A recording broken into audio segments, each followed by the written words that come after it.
ಸಾಕಷ್ಟು ಪ್ರಗತಿವೆತ್ತ ಅಭಿವೃದ್ಧಿ ಕಾರ್ಯಗಳನ್ನು ಮಾಡುತ್ತಿರುವ ನಮ್ಮ ಹೆಮ್ಮೆಯ ಶಾಸಕರು ನಮ್ಮ ಶ್ರೀ ಆನಂದ್ ಸಿದ್ದು ನ್ಯಾಮಗೌಡ ಅವರು. ತಮ್ಮ ಅಭಿವೃದ್ಧಿ ಕಾರ್ಯಗಳಿಂದ ಸಾಧನೆಯ ಹೆಮ್ಮರವಾಗಿ ಬೆಳೆದ ನಮ್ಮ ಜನಪ್ರಿಯ ಶಾಸಕರಾದಂಥ ಶ್ರೀ ಆನಂದ್ ಸಿದ್ದು ನ್ಯಾಮಗೌಡ ಅವರ 2018ರಿಂದ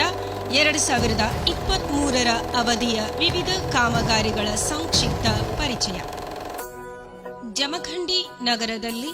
100 ಹಾಸಿಗೆಯುಳ್ಳ ತಾಯಿ ಮತ್ತು ಮಕ್ಕಳ ಆಸ್ಪತ್ರೆ,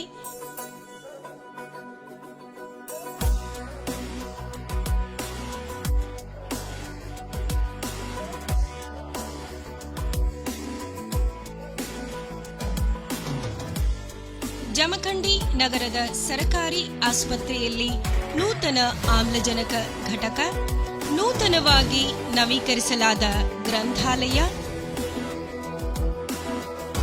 ಕಿತ್ತೂರು ರಾಣಿ ಚೆನ್ನಮ್ಮ ವಸತಿ ಶಾಲೆ ತೊದಲವಾಗಿ,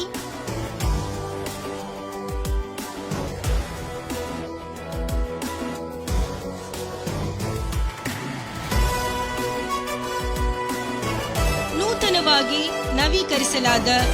ಜಿಜಿ ಬಾಲಕಿಯರ ಪದವಿ ಪೂರ್ವ ಕಾಲೇಜು ಜಮಖಂಡಿ, ನೂತನವಾಗಿ ನವೀಕರಿಸಲಾದ ಪಿಬಿ ಪದವಿ ಪೂರ್ವ ಕಾಲೇಜು ಜಮಖಂಡಿ, ನೂತನವಾಗಿ ನವೀಕರಿಸಲಾದ ಹುಣ್ಣೂರು ಕಾಲೇಜು,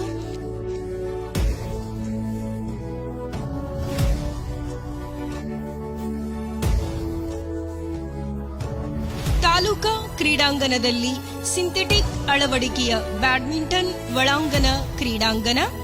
ಮಹಿಳೆಯರಿಗಾಗಿ ವಿಶೇಷ ವ್ಯಾಯಾಮ ಶಾಲೆ ನಿರ್ಮಾಣ ಜಮಖಂಡಿಯಲ್ಲಿ, ದೇಸಾಯಿ ವೃತ್ತದಿಂದ ಹುಣ್ಣೂರುವರೆಗೆ ರಸ್ತೆಯ ಅಗಲೀಕರಣ, ಜಮಖಂಡಿಯ ಕಟ್ಟಿಕೆರೆಯ ಹತ್ತಿರದ ರಸ್ತೆಯ ಅಗಲೀಕರಣ, ಸಾವಳಗಿಯಲ್ಲಿ ಸಮುದಾಯ ಆರೋಗ್ಯ ಕೇಂದ್ರದ ಉನ್ನತೀಕರಣ, ಗೋಠೆ ಗ್ರಾಮಗಳಲ್ಲಿ ಪ್ರಾಥಮಿಕ ಆರೋಗ್ಯ ಕೇಂದ್ರಗಳ ಉನ್ನತೀಕರಣ, ಸಾವಳಗಿಯಲ್ಲಿ ನೂತನ ಬಸ್ ನಿಲ್ದಾಣ ನಿರ್ಮಾಣ ಕಾಮಗಾರಿ, ತುಬಚಿ ಬಬಲೇಶ್ವರ ಏತ ನೀರಾವರಿ ಯೋಜನೆ, ವಿದ್ಯುತ್ ಪೂರಕ ಘಟಕ ಸಾವಳಗಿ, ಶೂರ್ಪಾಲಿ, ಆಲ್ಗೂರು ಮತ್ತು ಗೋಠೆ ಗ್ರಾಮಗಳಲ್ಲಿ ವಿದ್ಯುತ್ ಪೂರಕ ಘಟಕ, 20 ಗ್ರಾಮ ಪಂಚಾಯಿತಿ ವ್ಯಾಪ್ತಿಯಲ್ಲಿ ಜಲ ಜೀವನ್ ಯೋಜನೆ ಸಂಪೂರ್ಣಗೊಂಡಿದೆ. ಬಾಗಲಕೋಟೆ ಜಿಲ್ಲೆಯಲ್ಲಿಯೇ ಮೊಟ್ಟ ಮೊದಲ ಬಾರಿಗೆ ಜಮಖಂಡಿಯಲ್ಲಿ ಇಂದಿರಾ ಕ್ಯಾಂಟೀನ್ ಕಾರ್ಯಾರಂಭ, ಸಾವಳಗಿಯ ಐಟಿಐ ಕಾಲೇಜ್ಗೆ ಅನುದಾನ ಬಿಡುಗಡೆ, ಜಮಖಂಡಿಯಲ್ಲಿ ನೂತನ ಪಂಚಮಸಾಲಿ ಸಮುದಾಯ ಭವನ, ಡಾಕ್ಟರ್ ಬಿಆರ್ ಅಂಬೇಡ್ಕರ್ ವಸತಿ ಶಾಲೆ ಕೊಣ್ಣೂರು, ಜಮಖಂಡಿ ನಗರದ ಸರ್ಕಾರಿ ಆಸ್ಪತ್ರೆಯಲ್ಲಿ ನೂತನ ಐಸಿಯು ಘಟಕ ಮಂಜೂರು, ದೇವೇಗೌಡ ಸೇತುವೆಯ ಎತ್ತರ ಹೆಚ್ಚಳ ಕಾಮಗಾರಿ ಇವರ ಅಧಿಕಾರ ಅವಧಿಯಲ್ಲಿನ ಪ್ರಮುಖವಾದಂತಹ ರಸ್ತೆ ಕಾಮಗಾರಿಗಳು ಜಂಬಗಿಯಿಂದ ಸಾವಳಗಿಯವರೆಗೆ, ಚಿಕ್ಕಪಡಸಲಗಿಯಿಂದ ಚಿನಗುಂಡಿಯವರೆಗೆ, ಜಮಖಂಡಿಯಿಂದ ಆಲಬಾಳದವರೆಗೆ,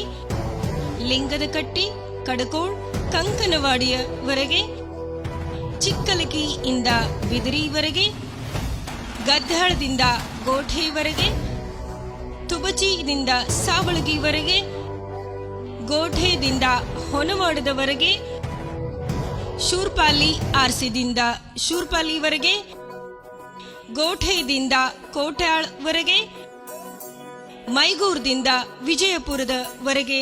ಇವರ ಅವಧಿಯಲ್ಲಿ ಪೂರ್ಣಗೊಂಡಂತಹ ಪ್ರಮುಖ ರಸ್ತೆ ಕಾಮಗಾರಿಗಳು.